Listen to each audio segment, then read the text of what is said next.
bertujuan satu. Sebagaimana Allah katakan di dalam ayatnya Quran surah Al-Baqarah 183. Allah Subhanahu wa taala mengatakan, "Ya ayyuhalladzina amanu kutiba alaikumusiyam kama kutiba alal ladzina min qablikum la'allakum tattaqun." Bahwa seluruh rangkaian ibadah puasa yang kita laksanakan selama 1 bulan penuh, mulai dari puasanya, mulai dari sholat sunnah rawatibnya, sholat sunnah wudu, sholat sunnah tahiyatul masjid, sholat sunnah duha, begitu juga sholat sunnah tarwah, witir dan tahajudnya, begitu juga dengan qiraatul Quran, infak, sedekah, sampai yang terakhir juga zakat. Tidak lain dan tidak bukan, semua itu hanya bertujuan satu, yaitu bagaimana setelah selesai dari Ramadan ini kita diharapkan menjadi la'allakum tattaqun, yaitu kita menjadi hamba yang bertakwa di hadapan Allah Subhanahu wa taala. Karena memang Allah Subhanahu wa taala mengatakan bahwa takwa merupakan kunci satu-satunya bagi kita untuk bisa masuk surganya Allah Subhanahu wa taala. Masyarul muslimin yang dirahmati oleh Allah Subhanahu wa taala. Maka kalau para jamaah sekalian ingin masuk surganya Allah Subhanahu wa taala, maka tidak ada jalan lain dan pilihan bagi kita selain kita senantiasa tetap istiqomah bertakwa di hadapan Allah Subhanahu wa taala. Karena sebagaimana kita tadi mengatakan bahwa takwa merupakan kunci bagi kita untuk masuk surganya Allah Subhanahu wa taala. Sebagaimana Allah mengatakan dalam Quran surah Al-Jumar, Allah mengatakan wasiqal ladzina taqaw rabbahum ilal jannati jumara, yang artinya dimasukkan oleh Allah ke dalam surganya, yaitu orang-orang yang bertakwa zumara, artinya secara berombongan. Imam Ibnu Katsir mengatakan di dalam tafsirnya bahwa yang dimaksud dengan zumara adalah jama'atan ba'da jama'atin, yaitu bahwa umat Islam nanti di hari hisab akan dimasukkan ke dalam surga Allah Subhanahu wa taala secara berkelompok-kelompok dan secara berjamaah-jamaah. Jadi jangan dibayangkan oleh jamaah sekalian bahwa nanti kalau kita masuk surga akan jalan dengan sendiri-sendiri. Tidak ada. Jadi nanti kita akan masuk surganya Allah Subhanahu wa taala secara berkelompok-kelompok, secara berjamaah-jamaah. Nanti Allah akan memanggil kita pada hari akhirat, dikumpulkan dan dipanggil oleh malaikat. Maka dipanggillah dengan mana ahli duha, maka dikumpulkan para ahli duha. Mana ahli sedekah, kumpul ahli sedekah. Ditanya lagi, mana ahli puasa sunnah Senin Kamis, dikumpulkan lagi ahli puasa Senin Kamis. Mana ahli salat tahajud, dikumpulkan ahli salat tahajud. Kira-kira pertanyaannya bagi kita adalah, kita masuk pada kelompok yang mana? Adakah di antara kita masuk di antara salah satu kelompok yang dipanggil itu?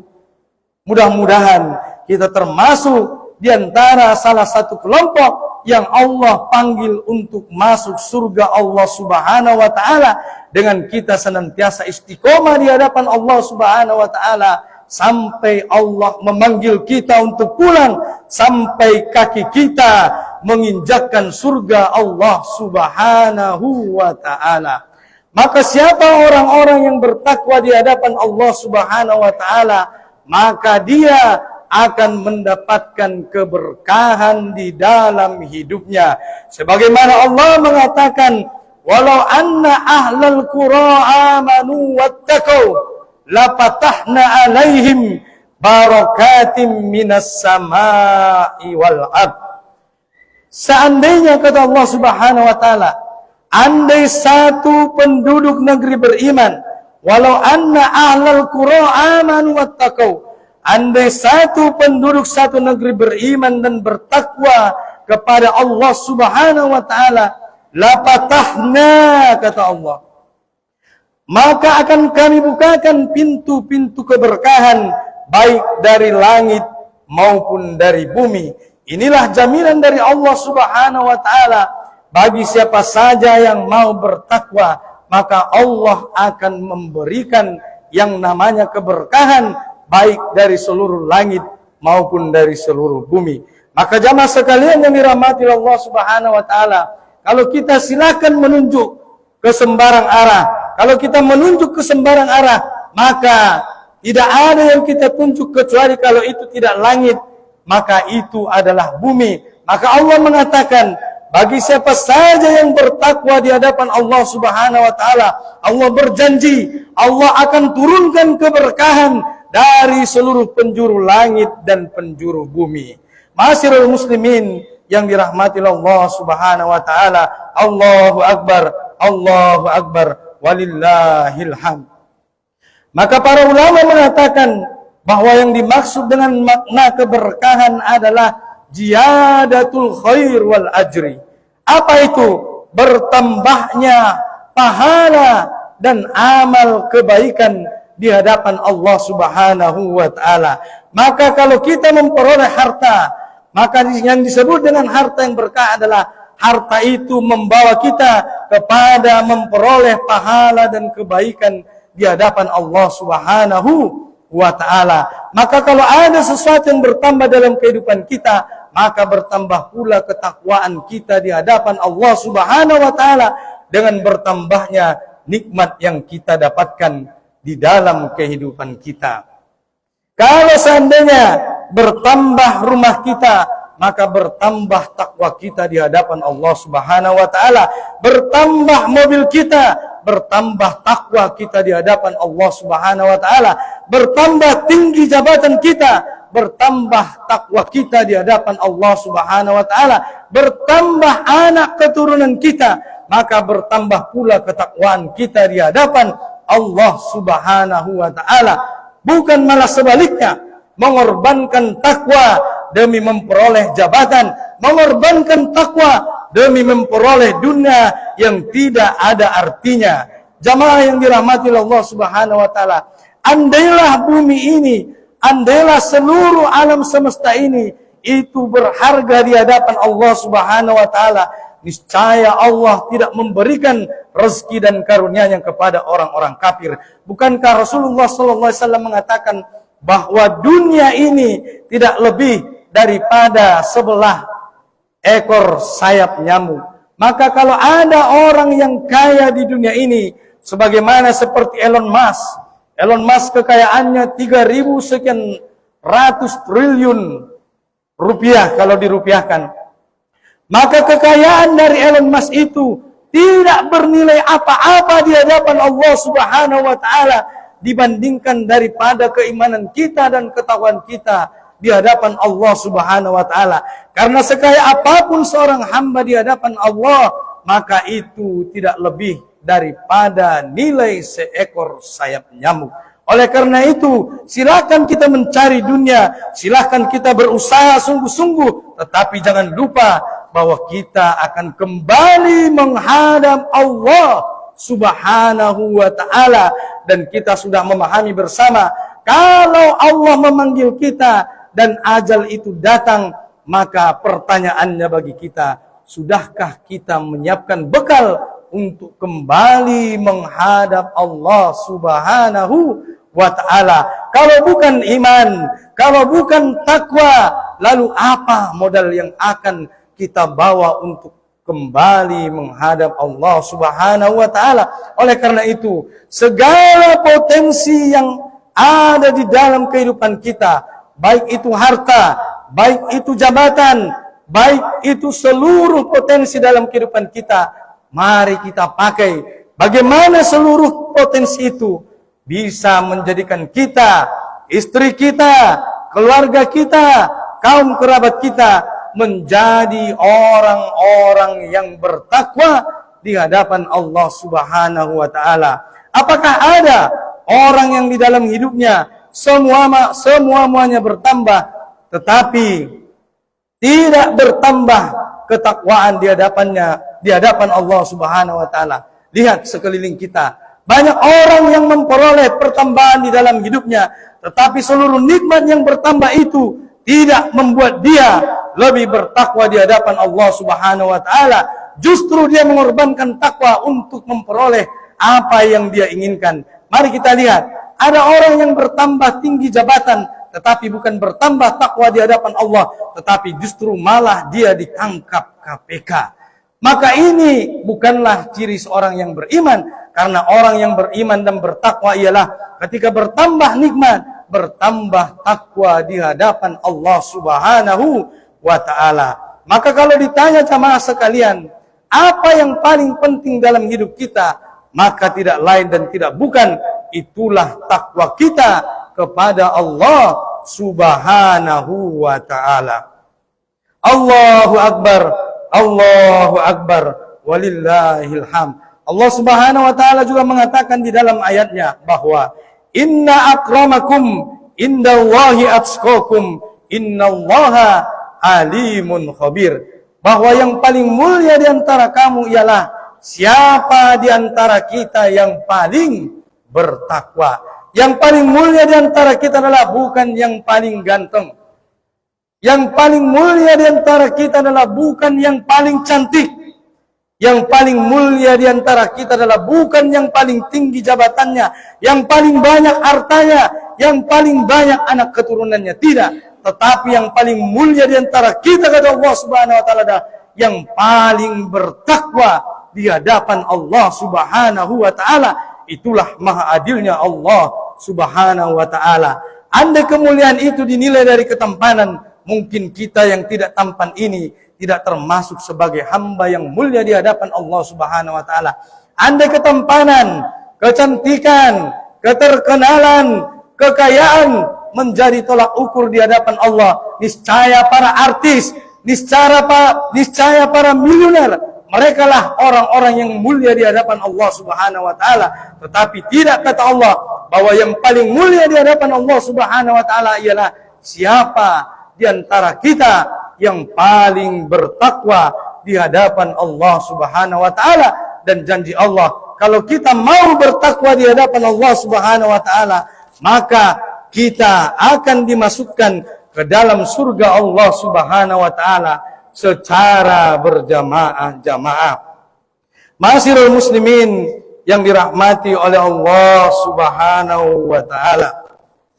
Kemudian dikatakan di dalam ayat Allah Subhanahu wa taala, Allah menyatakan di dalam ayatnya, walau anna ahlal qura amanu wattaqau tadi la fatahna alaihim barakatim minas sama'i wal ard.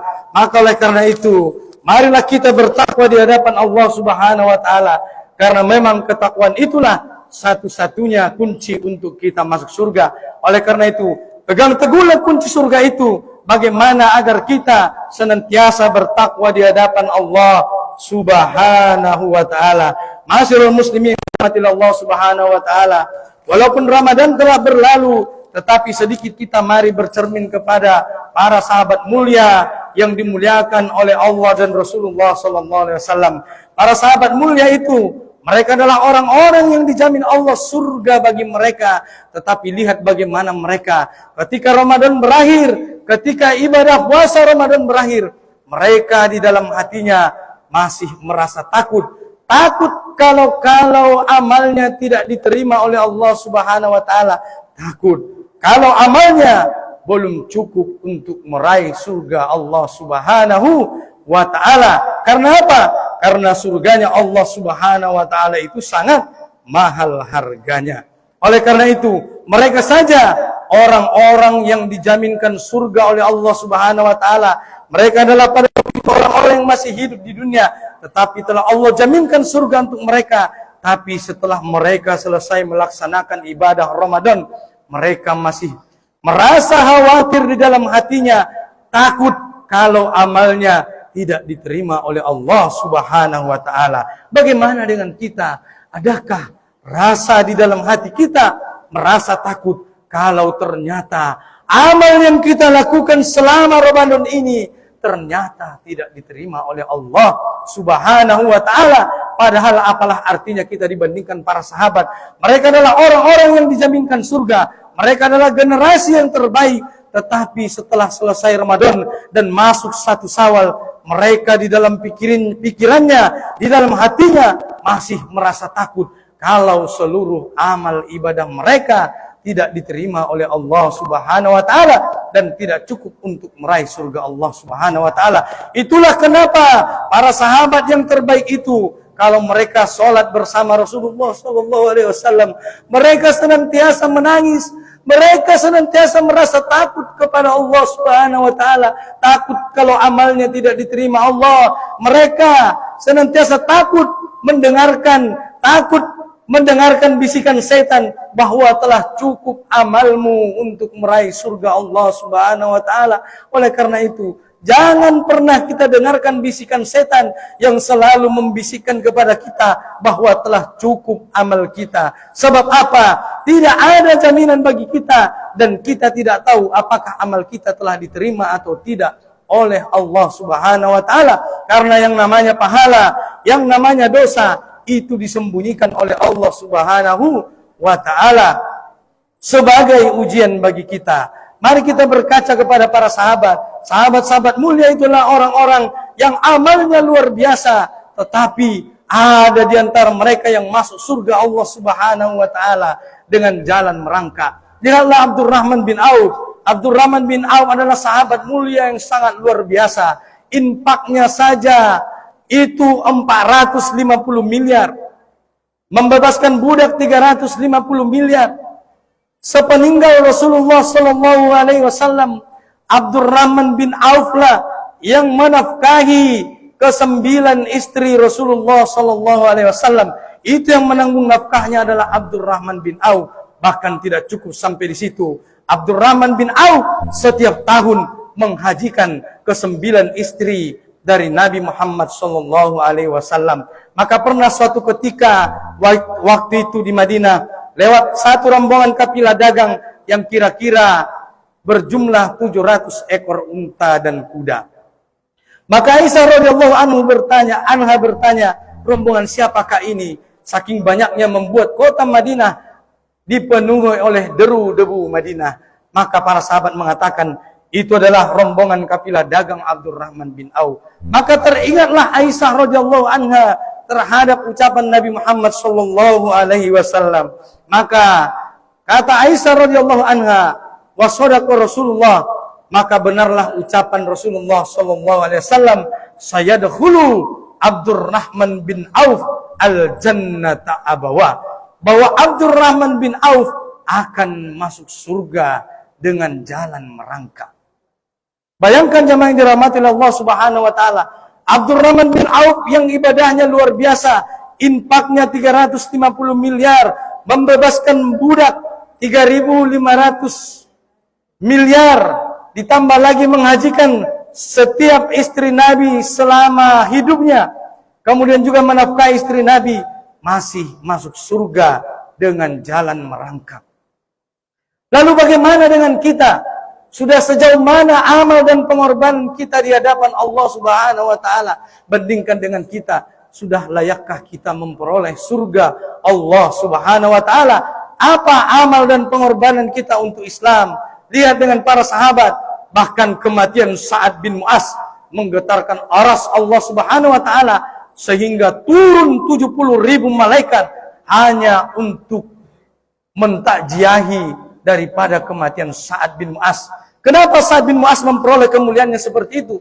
Karena jasanya pada Islam, karena jasanya pada Allah dan Rasulnya. Oleh karena itu, apa pengorbanan dan jasa kita di hadapan Allah Subhanahu wa ta'ala untuk memperoleh surganya? Allahu Akbar, walillahil hamd. Ma'asyiral muslimin yang dirahmati Allah Subhanahu wa ta'ala. Oleh karena itu, hari Idul Fitri kata Rasulullah sallallahu alaihi wasallam adalah yaumu aklin, hari kita makan-makan. Disebut juga bahwa Idul Fitri adalah yaumu surbin, hari kita minum-minum. Kemudian yaumu zikrin, hari kita berzikir di hadapan Allah Subhanahu wa ta'ala. Kemudian juga Yaumu Baglin, yaitu harinya suami istri. Setelah selama 1 bulan penuh kita berpuasa, maka inilah harinya kita makan-makan. Inilah harinya kita minum-minum. Inilah harinya berkumpul antara suami istri kembali.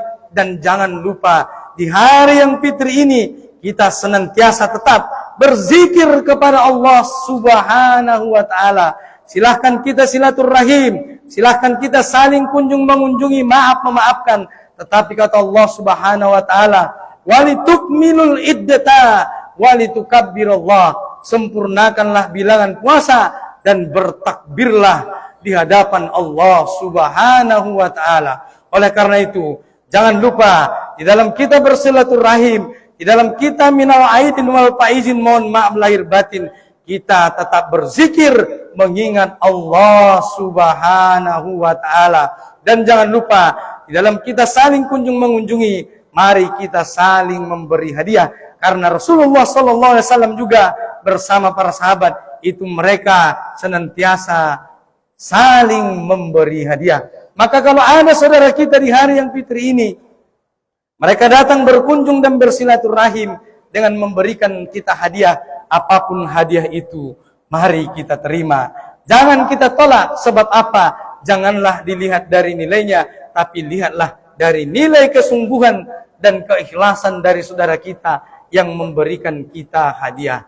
Suatu ketika, maka marilah kita mengunjungi saudara kita bukan karena kita punya kepentingan. Kalau hari ini kita berkunjung mungkin karena kita punya silaturahim dan kepentingan, sewaktu-waktu kunjungilah saudara kita karena tidak ada kepentingan. Bolehlah kita berkunjung suatu waktu mungkin karena kita butuh pinjaman atau butuh hal yang lain, tapi suatu waktu berkunjunglah karena kita cinta dengan saudara kita. Sebab apa? Karena suatu ketika dikatakan dalam hadis Rasulullah SAW, ada seseorang yang berkunjung kepada saudaranya, tidak lain dan tidak bukan, dia tidak punya kepentingan apa-apa, melainkan karena dia cinta kepada saudaranya tersebut. Lalu karena kecintaannya kepada saudaranya karena Allah, lalu Allah mengutus malaikat kepadanya. Malaikat bertanya kepada orang itu, apakah engkau mengunjungi saudaramu karena punya kepentingan?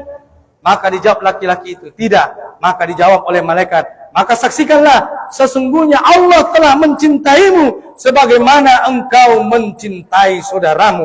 Oleh karena itu, mari kita bersilaturahim, mari kita mengunjungi saudara kita karena kecintaan kita kepada Allah. Karena dalam hadis itu telah dikatakan, siapa orang yang mengunjungi saudaranya karena cintanya kepada Allah dan Rasulnya, maka dia akan juga dicintai oleh Allah Subhanahu wa ta'ala. Allahu Akbar, Allahu Akbar, walillahil hamd. Oleh karena itu, mari kita saling memberi hadiah, mari kita saling bersilaturahim, mari kita saling berkunjung. Mudah-mudahan di hari yang fitri ini tidak ada lagi dosa dan kesalahan di antara sesama kita. Maka mari kita saling memaafkan dan saling minal aidin wal faizin.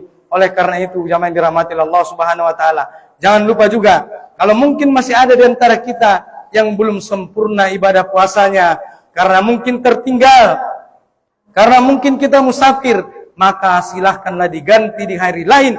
Agar apa?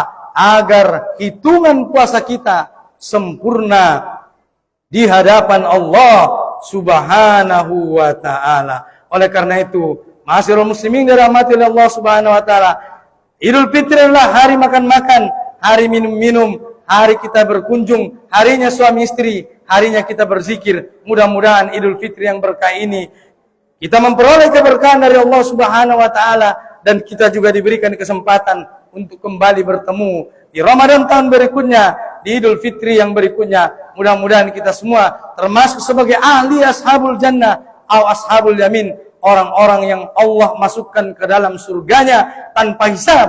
Dan pertemuan kita juga diharapkan adalah bukan cuma pertemuan yang hanya di sini, tetapi juga kita dipertemukan Allah Subhanahu wa taala kelak di surganya. Amin amin ya rabbal alamin. Barakallah li wa lakum fil Qur'anil Karim wa nafa'ani wa iyyakum mimma fihi minal ayati wa dzikril hakim wa taqabbalallahu minna wa minkum tilawatahu innahu was-sami'ul alim. Aqulu qouli hadza wa astaghfirullahal azim innahu huwal ghafurur rahim.